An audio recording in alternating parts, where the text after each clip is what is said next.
Vkolikor bodo zakonske obveznosti razumljene zgolj kot administrativna obveznost in obveznost, ki jo potrebno formalno opraviti, bodo neutemeljene razlike vztrajale in napredka v smeri pravičnejšega pravila ne bo. Za resen premik je zato potrebno, da oba partnerja izkazujeta voljo, pripravljenost na dialog in iskanje rešitev, možnosti izboljšav, razpolagata z enakimi kakovostnimi podatki, da razpolagata znanjem, strokovnostjo in uživata tudi medsebojno spoštovanje.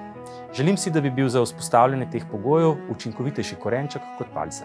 Danes je plačne razlike v praksi zelo težko ugotavljati, saj zlasti na ravni delodajalcev težko priti do ustreznih podatkov, zato je nova ureditev na tem področju zelo dobrodošla. S preglednostjo podatkov o plačah bo možno lažje zaznavati razlike, odkrivati vzroke zanje in jih tudi primerjati z drugimi organizacijami in dejavnostmi.